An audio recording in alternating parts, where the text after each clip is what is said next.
Tuduhan ijazah palsu terus menjadi sorotan publik. Bahkan Ketua Umum PDI Perjuangan Megawati Soekarno Putri ikut bersuara dan menyindir Joko Widodo untuk menunjukkan ijazah aslinya. Penyelidikan polisi juga terus berlanjut. Lalu pertanyaannya, mungkinkah penegak hukum mampu membuktikan keaslian ijazah Jokowi? Pagi ini kita akan membahasnya bersama dengan sejumlah narasumber yang sudah hadir ke studio. Di antaranya adalah penggugat dari ijazah Jokowi. Sudah ada Mas Roy Suryo. Selamat pagi, Assalamualaikum Mas Roy. Waalaikumsalam warahmatullahi wabarakatuh, Mbak Adisti. Ya, terima kasih sudah menyempatkan waktu sebelum ke Polda Metro Jaya. Betul, jadi ini eksklusif nih Kompas TV. Kan dapat slot persis nanti jam 10. Oke, eksklusif Roy Suryo memberikan keterangan sebelum nanti diperiksa di Polda Metro Jaya. Nanti kita akan kulik. Sementara di lain sambungan daring ada Sekretaris Jenderal Barisan Rakyat Jokowi Presiden atau Bara-JP, Relly Regan yang nanti akan bergabung kemudian, dan juga ada pakar hukum pidana dari Universitas Jenderal Sudirman, Prof. Hipnu Nugroho. Selamat pagi Prof. Hipnu.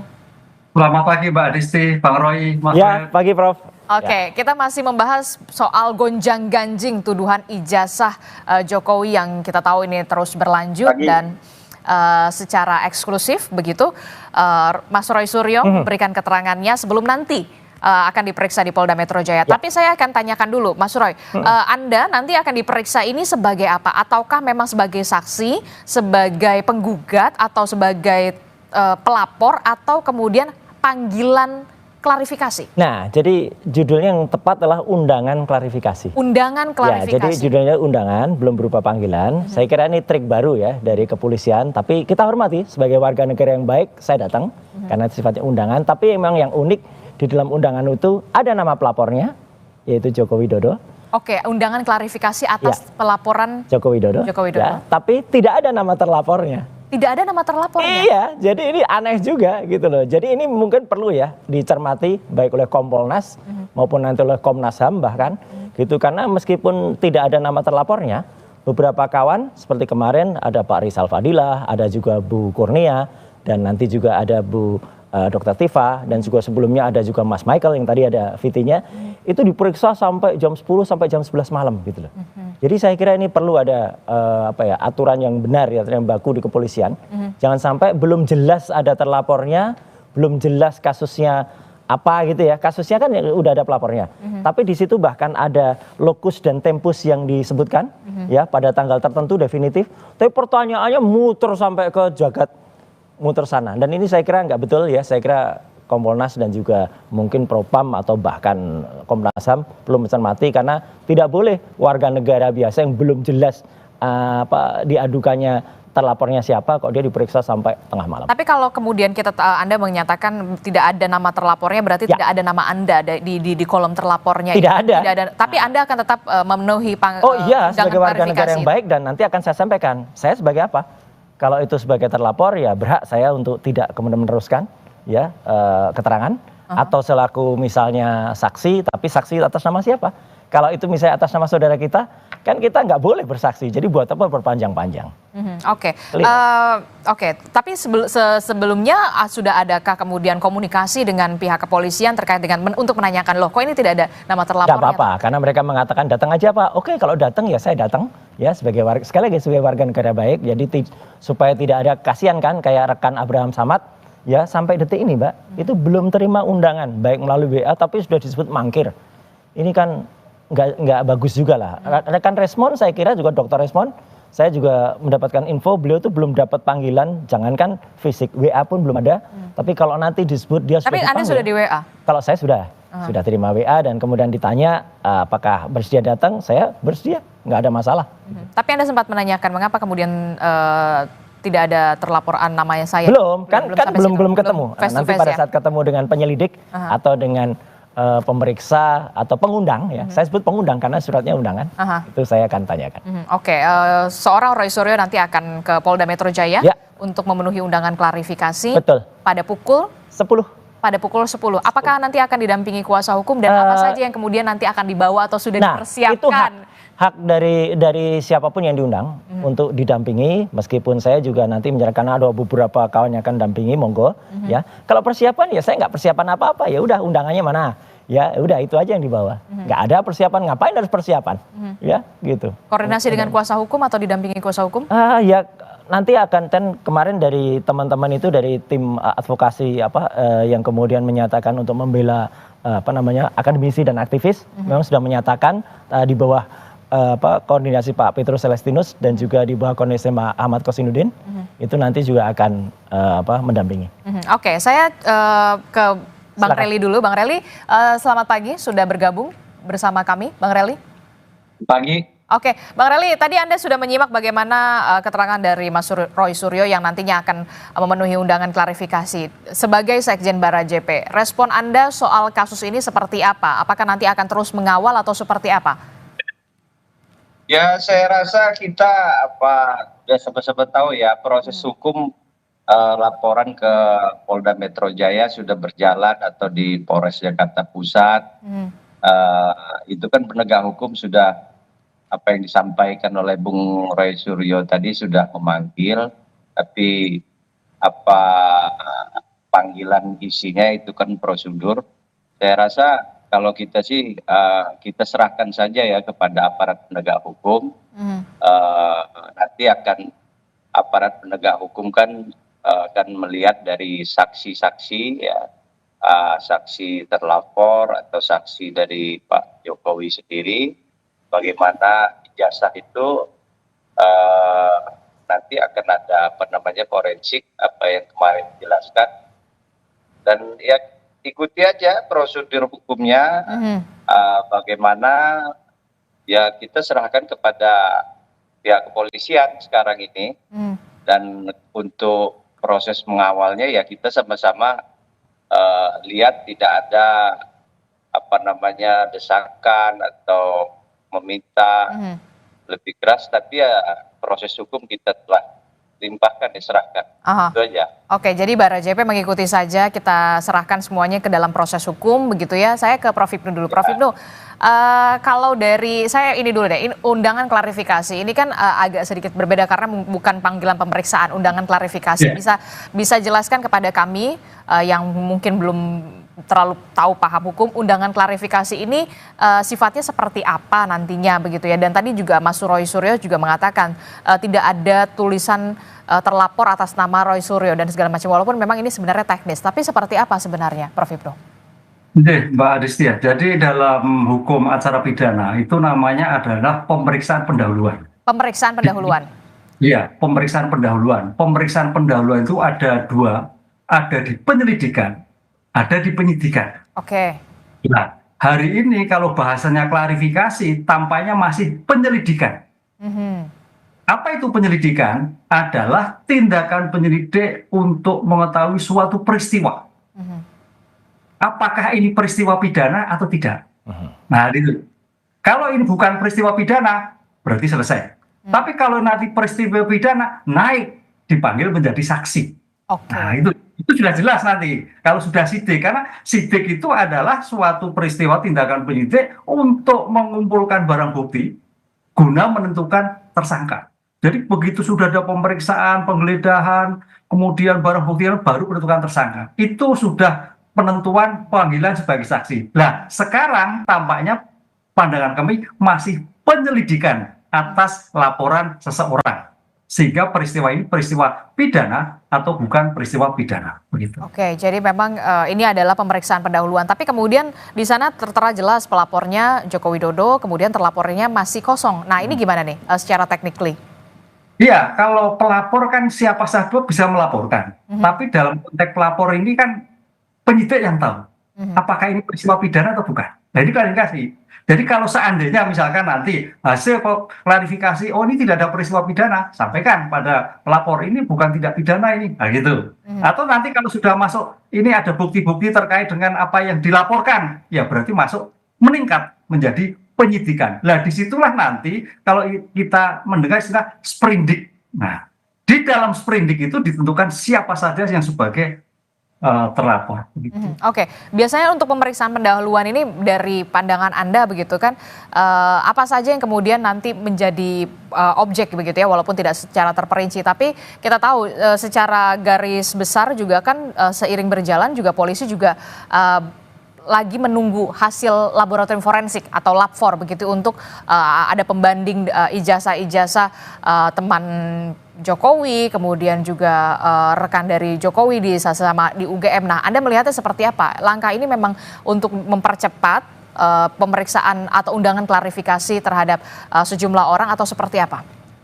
Ya, karena ini ada laporan dari masyarakat, maka penyidik harus merespon sejauh mana laporan itu mempunyai kualifikasi delik atau bukan. Kan gitu kan.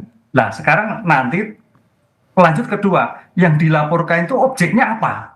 Nah, gitu. Kalau objeknya itu adalah misalkan ijazah, ya mau tidak mau menurut kami menunggu dulu terhadap hasil pemeriksaan forensik. Kalau hasilnya nanti tidak identik, berarti begini. Kalau identik, berarti begini. Itu yang saya kira runtut gitu, Mbak. Jadi jangan sampai hal ini menjadikan melompat. Itu melompat, tapi saya tidak tahu dugaan laporannya apa saja, apakah hanya terakhir itu ataukah yang lain, saya tidak tahu. Lah, idealnya kalau suatu pemeriksaan itu apalagi ada perkara pidana, ada perkara perdata yang diajukan, ini runtut, karena runtut itu akan menjadikan bukti yang solid, yang jelas di antara saling membuktikan di dalam suatu peradilan yang ada. Jadi tidak saling lompat gitu loh. Ini yang menurut kami seperti itu. Oke, jadi dilihat runutannya begitu ya. Iya. Oke, saya ke Mas Relly. Mas Relly, kemarin kita sudah melihat pernyataan dari Ketua Umum PDI Perjuangan begitu soal walaupun tidak menyebut secara spesifik soal nama, tapi soal ijazah begitu, tunjukkan saja ijazahnya begitu ya. Anda melihat bagaimana respon dari Barajp sendiri? Ya, terkait pernyataan Bu Mega itu adalah hak beliau ya untuk menyampaikan apa yang menjadi keinginan beliau. Tapi pada hari ini dan sebelumnya proses hukum telah berjalan ya. Apa laporan kita, laporan Pak Jokowi sudah masuk. Ya kita ikutin saja apa proses hukum sekarang yang ada. Persoalan nanti jasa itu akan diperlihatkan di persidangan atau di penegak hukum. Nanti biar masyarakat sama-sama melihat itu, dan ini agar menjadi pembelajaran bagi kita semua, masyarakat Indonesia khususnya, bahwa ada spesifikasi atau profil hak-hak masyarakat atau rakyat siapapun untuk mengemukakan, menyampaikan hak-hak pribadinya ke muka umum itu bisa atau tidak, itu ya nanti aparat penegak hukum ya nanti setelah penyelidikan apa yang disampaikan oleh Profesor Ibnu tadi, nanti aparat penegak hukum akan melakukan pembantaran mungkin ya, dan bagaimana proses laporan ini baik dari masyarakat atau dari Pak Jokowi sendiri. Nanti ada saksi ahli, keterangan-keterangan. Nah, disitulah nanti di persidangan ya. Apa yang disampaikan Bu Mega, kita pada prinsipnya ya apresiasi, kita ucapkan terima kasih kepada Bu Mega. Mudah-mudahan dapat kita sampaikan saran pendapat kita kepada Pak Jokowi. Oke, Mas Roy, dengan adanya pernyataan dari Ketua Umum PDI Perjuangan Megawati Soekarno Putri yang dalam tanda kutip menyindir lah ya, walaupun tidak secara spesifik menyebutkan nama, Anda merasa terdukung?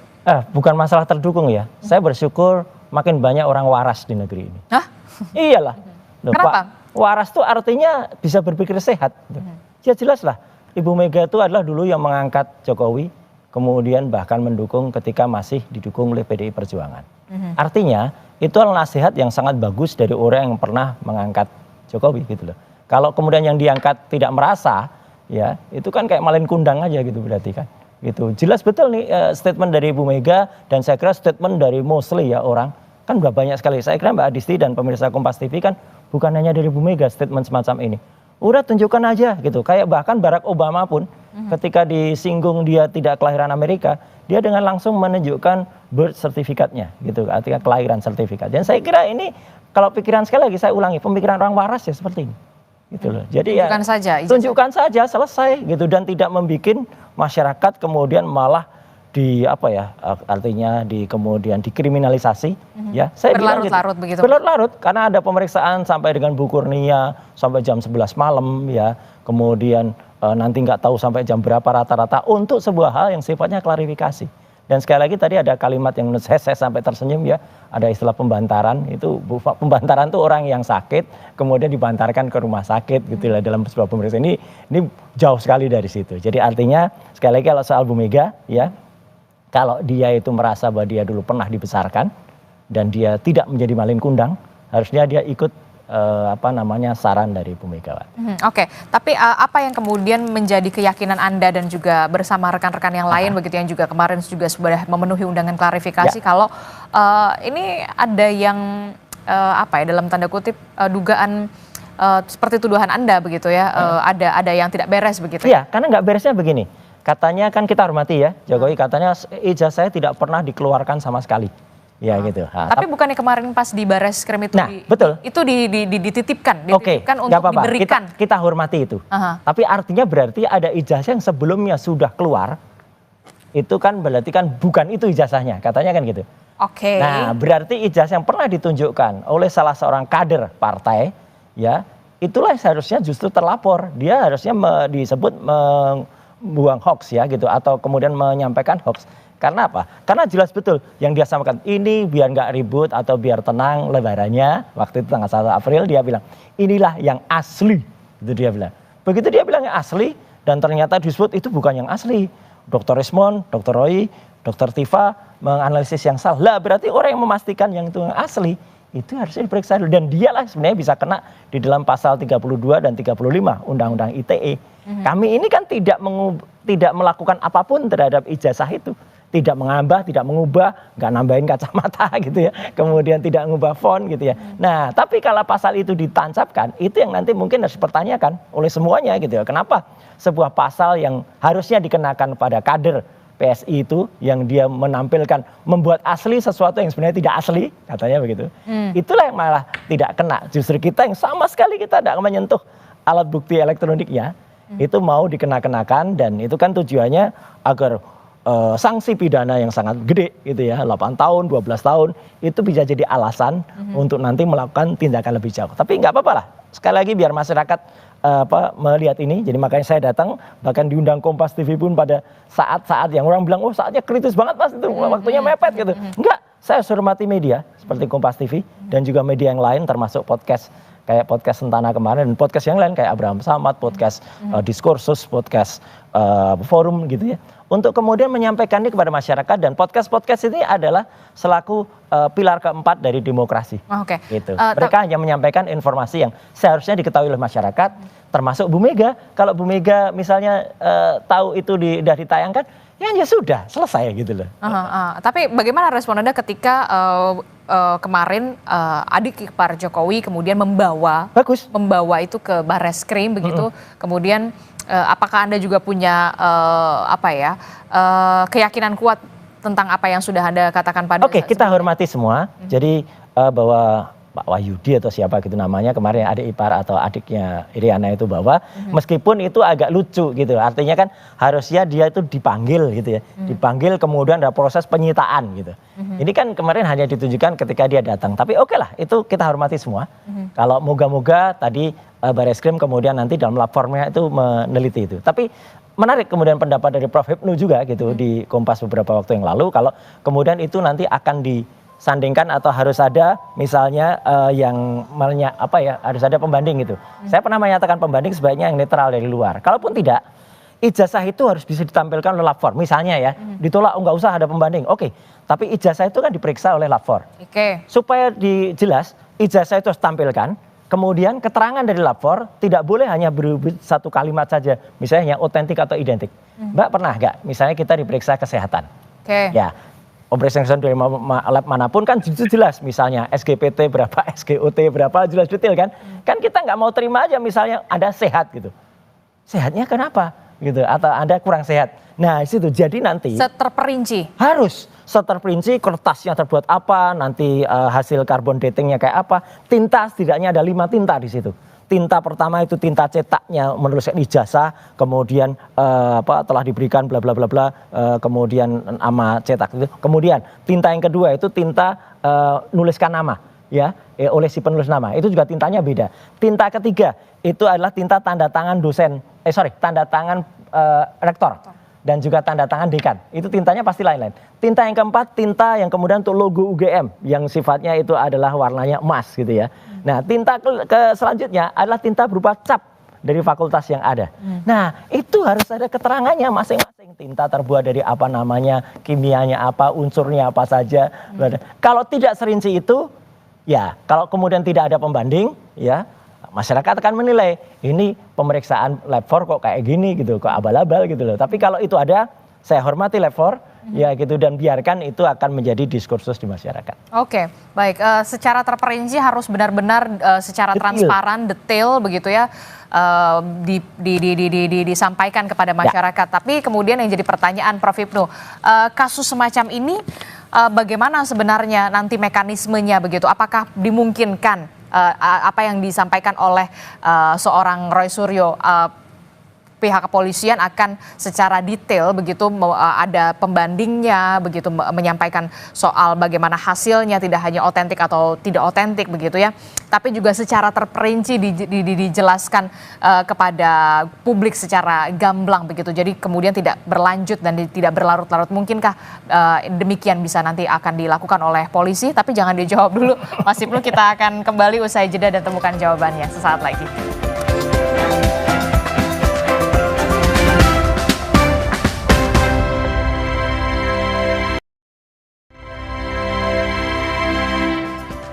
Terima kasih Anda masih bersama kami dalam Sapa Indonesia Pagi. Saudara, masih membahas soal gonjang-ganjing tuduhan atau tudingan soal ijazah Joko Widodo yang sampai saat ini masih terus berlanjut.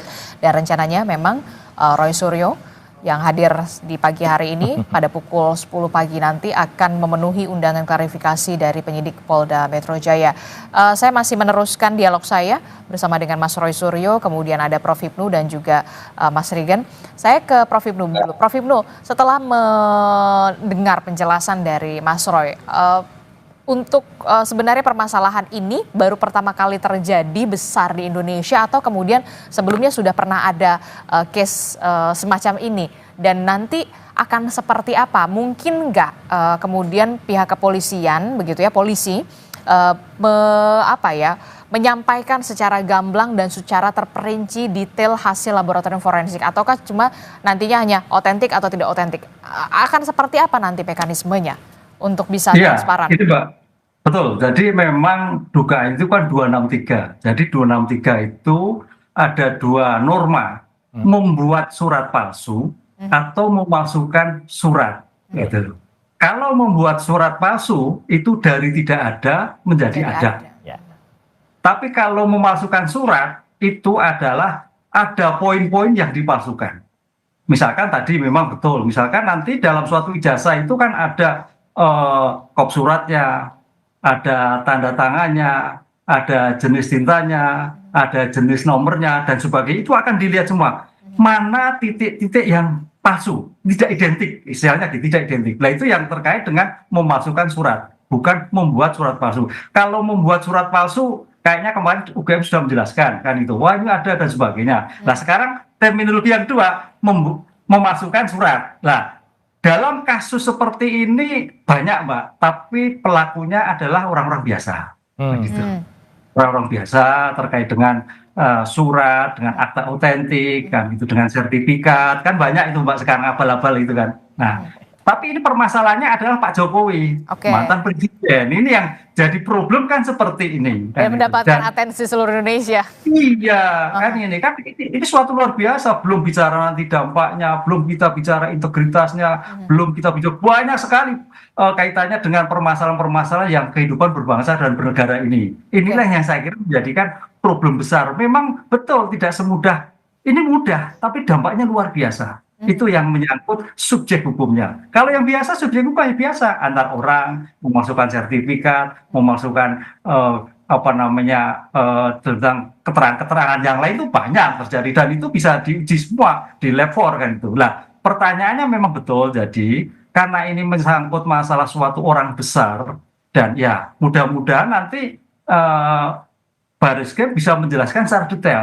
Dan ini saya kira Bang Roy nanti bisa menanyakan kembali kenapa seperti ini, angkanya seperti ini kan itu. Ya. Karena dalam putusan Mahkamah Konstitusi itu memang setiap saksi, tapi di persidangan ya nanti ya, setiap saksi yang diminta baik oleh penuntut umum, baik oleh penasihat hukum, hakim wajib memanggilnya untuk bisa menjelaskan dari kalimat-kalimat yang sedang diperiksa. Ini yang saya kira objektivitasnya nanti ke sana. Mudah-mudahan nanti objektif sehingga menjadi terang benderang permasalahan seperti ini gitu Mbak.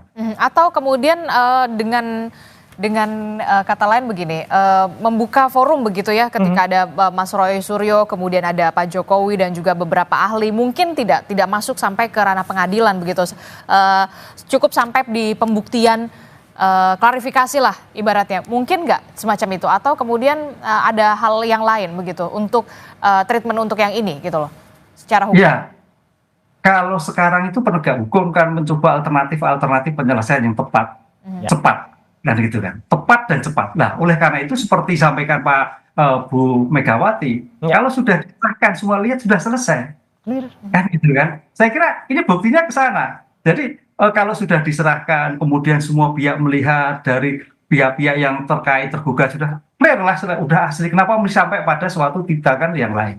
Ini yang kira suatu yang gampang, tapi karena menyangkut subjek orang besar yang menjadikan seperti ini. Apalagi memang kemarin tidak segera disampaikan. Lupa kalau segera disampaikan mungkin tidak sampai berkepanjangan seperti ini. Gitu, Mbak.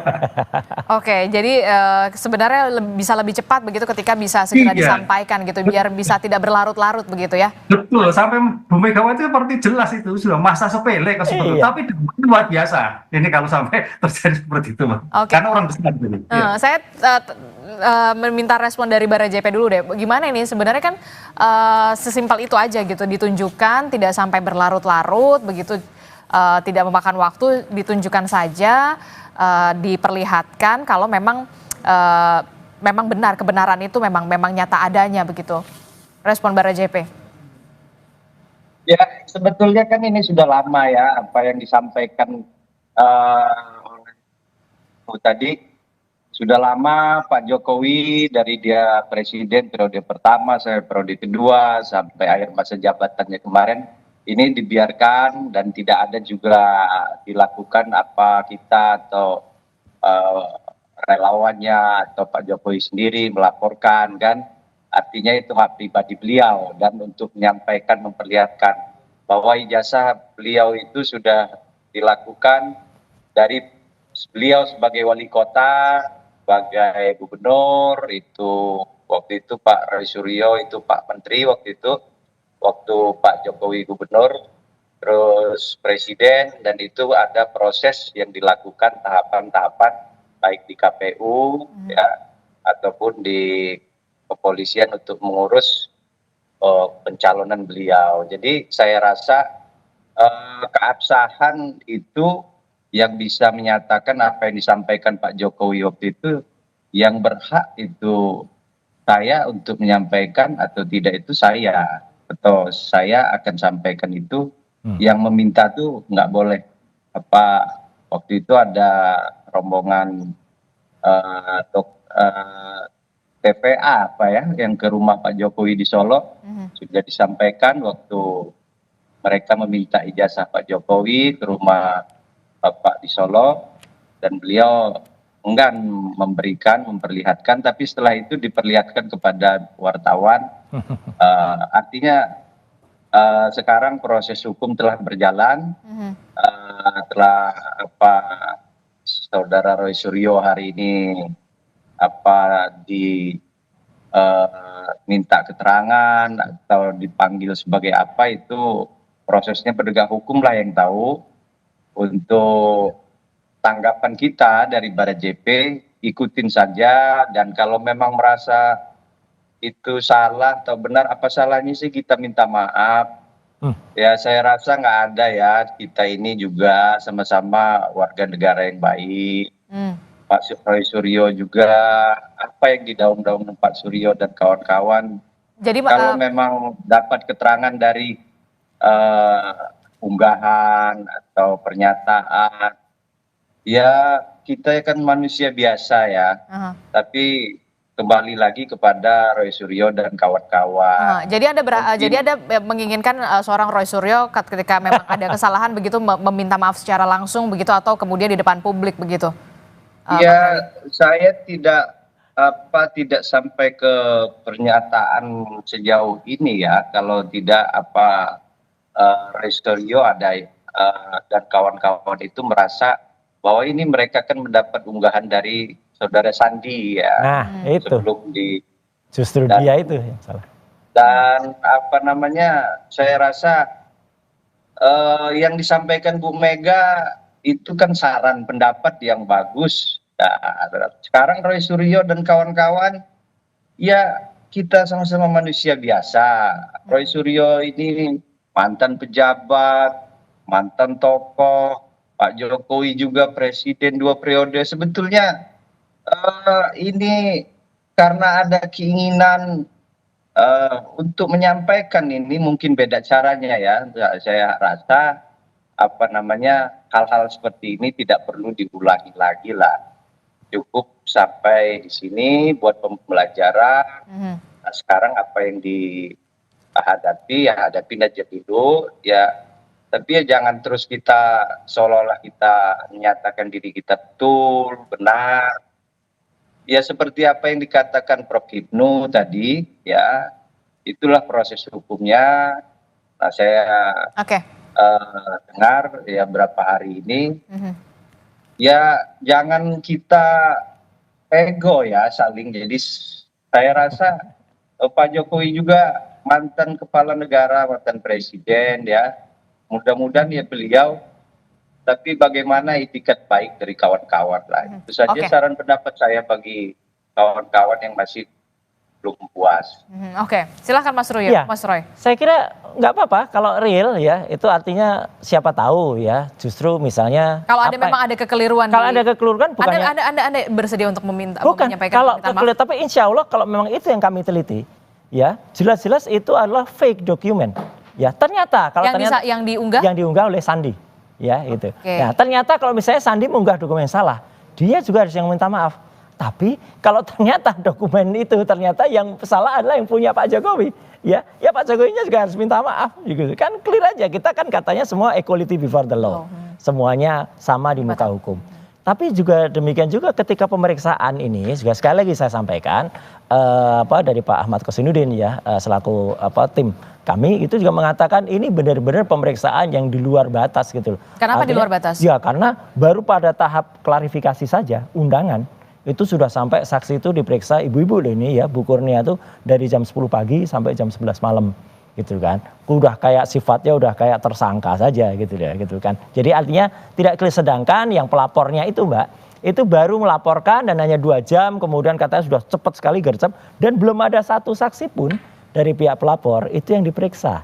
Gitu. Kalau ada imbang dari mereka juga diperiksa, kemudian misalnya semua dokumennya juga ditunjukkan. Sekali lagi saya mengatakan terima kasih kepada Ibu Mega, Presiden kelima kita yang masih masuk pada golongan orang yang waras ya di Republik ini, yang kembali mengungkapkan pendapat. Saya kira pendapat waras ini perlu Mbak diikuti oleh kader-kadernya gitu ya. Gitu. Jadi menurut Anda penyidik juga perlu juga memeriksa seorang Sandi begitu yang juga. Oh iya. Anda kan Betul, dari unggahan itu. karena kan dia itu yang menampilkan dan saya baru bergerak setelah ada postingan dari Sandi pada tanggal 1 April itu. Tanggal 1 April. 1 April. Itu dia posting itu di X. Di X. Di Twitter. Dan kemudian. Waktu itu unggahannya seperti apa? Unggahannya adalah dia mengatakan bahwa biar lebaran Anda tenang gitu ya.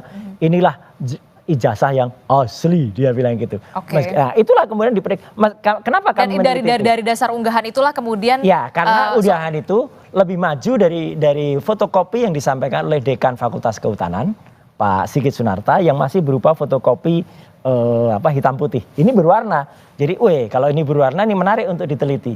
Dari situ kita kemudian. Jadi awalnya Anda meneliti yang dari kehutanan dulu? Yang dari kehutanan karena itu saatnya fotokopi itu nggak bisa diteliti. Oke. Itu kan fotokopi hitam putih dan ada beredar video, dan dia ketika kami datang ke Jogja waktu itu juga tidak menunjukkan lagi gitu loh. Aneh gitu, Pak dekannya nggak mengatakan langsung aja nanti dari yang bersangkutan langsung. Akhirnya kami dapat skripsi Justru ketika dapat skripsi itu Mbak, kami bisa sampaikan skripsinya karena itu primary evidence ya, dan itu skripsi nggak bisa dikatakan salinan gitu ya. Itu skripsi resmi yang disimpan di Universitas Gadjah Mada. Disampaikan oleh siapa waktu itu? Sampaikan oleh wakil rektor. Kepada Anda? Iya, dan saya Dr. Reswan, dan itu kita periksa dan disitulah kita menemukan banyak sekali kejanggalannya, tidak ada lembar pengesahan, tidak ada nama Kasmujur dan lain sebagainya, dan satu kesimpulannya Mbak, sepele saja. Tidak ada nama Tidak ada nama dosen pembimbingnya, nggak ada. Pak Kasmujur nggak ada. Di lembar?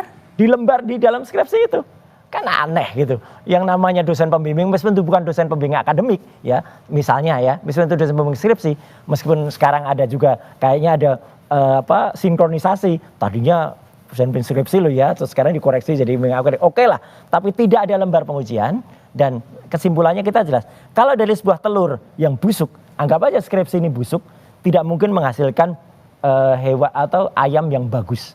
Jadi nggak mungkin ada ijazah yang bagus, ijazah yang benar kalau dari skripsinya seperti ini. Kalau nanti misalnya ijazahnya itu dinyatakan otentik gitu, atau misalnya dia asli gitu ya, skripsinya kayak gini kok bisa ijazah asli? Biar masyarakat yang menilai. Apa langkah yang akan Anda lakukan selanjutnya? Ketika memang nanti memang pihak kepolisian mengatakan ini otentik. Kalau otentik kita lihat dulu keterangannya. Saya tadi sampaikan kan, detailnya seperti apa. Kalau ternyata polisi juga tidak menampilkan ijazah yang asli menurut itu kan masyarakat juga bisa nilai nanti. Oh asli, sama nggak yang diposting?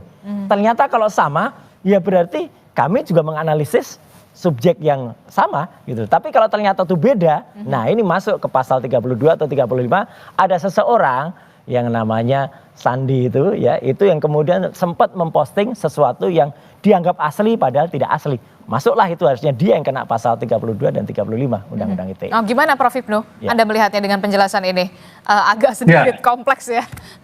Betul Mbak. Jadi apa yang disampaikan Bang Suryo, ini penyidik harus hati-hati. Ya. Jangan sampai istilahnya ada kesesatan objek. Sip. Oke. Mistake, kesesatan objek. Jadi objek yang diperiksa itu objek yang keliru misalkan gitu loh. Ya. Bukan yang asli, ya ini terjadi kesesatan. Nah oleh karena itu memang harus jeli nih. Sebetulnya yang dikaji itu yang mana? Karena dalam ilmu hukum itu harus bisa kesesatan tentang objek, kesesatan tentang orang. Orangnya keliru misalkan, namanya sama. Itu berbeda. Tapi juga demikian juga ini kesesatan objek menurut saya. Ada mistake yang diunggah ternyata tidak betul. Yang betul adalah yang dibawa Jokowi. Nah ini problem besar nanti. Makanya saya kira nanti penyidik juga harus hati-hati. Sebetulnya yang jadi problem itu yang dibawa Pak Jokowi, apa yang diunggah. Yang diunggah betul tidak. Kalau itu analisnya ke sana berarti selama ini ada mistake, kesesatan tentang objek dalam suatu penyelesaian perkara. Oke, dan nanti akan seperti apa ujungnya ketika... Ya, siapa yang mengunggah tadi, yang di objek tadi, objek yang dikaji oleh masyarakat tadi, Mbak, itu ternyata objek yang keliru misalkan seperti itu nggak bisa dijadikan sebagai alasan. Jadi yang jadikan objek yang sekarang diuji lab itu yang asli. Ya.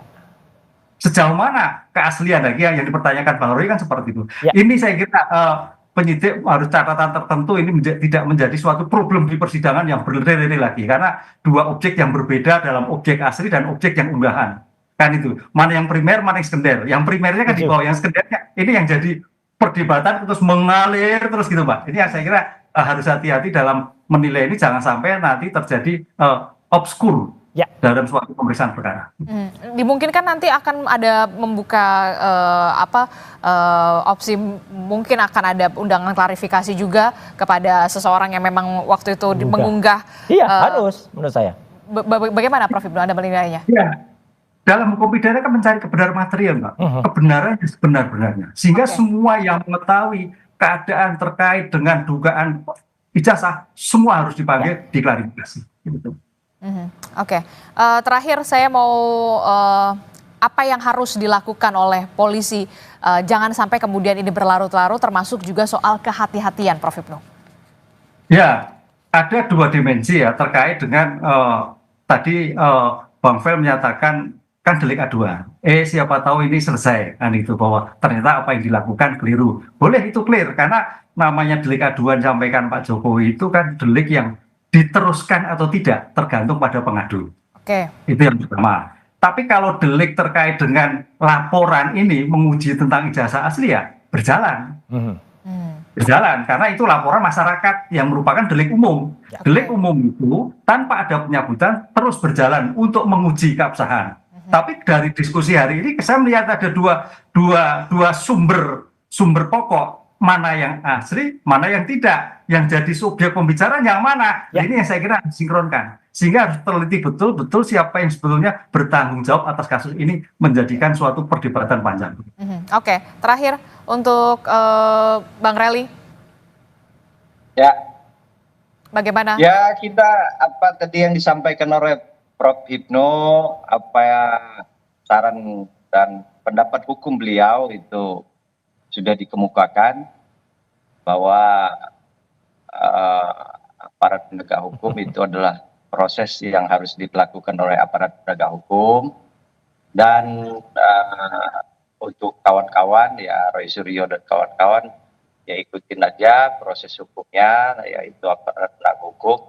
Dan kalau ada itikat baik mengenai yang asli atau tidak asli itu, saya rasa hal manusiawi ya, kalau Pak Suryo bisa juga nanti menyampaikan permintaan maafnya, baik secara lisan, elektronik, atau, dan kalau apa namanya proses hukum, kalau kita sudah serahkan kepada pihak kepolisian ya, jadi untuk pembuktian atau di persidangan itu adalah menjadi ranahnya penegak hukum. Betul. Itu aja.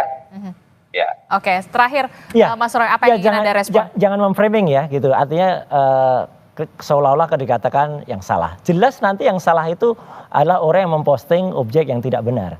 Kalau ternyata itu benar, ya kami bertanggung jawab gitu ya terhadap analisis kami, karena yang kita posting ternyata itu sama dengan yang ada di kepolisian. Jadi kan ini clear. Kalau clear yang kita periksa sudah benar. Tapi kalau ini ternyata kemana salah. Nah justru orang yang salah itu yang kemudian harus minta maaf. Tapi kalau ternyata hasil dari kepolisian. Tapi berarti Anda juga tidak mau minta maaf begitu ketika? Bukan, maksudnya gini. Yang salah harus minta maaf. Anda itu tidak setuju. mengaku salah. Karena yang kami periksa itu. Menelisik dari data yang salah. Bukan, karena data itu dikatakan asli. Oke. Iya kan, orang yang dan dia sempat mengatakan ini data dari sumber yang otentik, sumber yang dipercaya gitu. Setelah ketemu di salah satu podcast baru dia ngaku itu nggak dapat dari Pak Jokowi asli. Saya langsung bilang, nah Anda berarti nyebar hoax kalau gitu yang terjadi, gitu kan? Gitu karena kalau itu tidak benar. Tapi oke lah, kita lihat saja nanti Mbak. Gitu. Artinya kami tetap menyampaikan ini berdasarkan ilmu pengetahuan dan kali lagi ini berdasarkan Undang-Undang Keterbukaan Informasi Publik. Masyarakat harus tahu. Apalagi ijazah itu adalah bukan yang dikecualikan menurut dari undang-undang itu dalam pasal 17 ya, clear betul kalau itu, dan bukan termasuk dalam Undang-Undang Nomor 27 pasal tahun 2022 itu bukan termasuk perlindungan data pribadi. Tidak ada data pribadi apapun seperti misalnya NIK dalam KTP dalam ijazah itu, apalagi di skripsi. Skripsi itu adalah bahan publik untuk kemudian diketahui, dan skripsi itu yang kami periksa adalah primary evidence.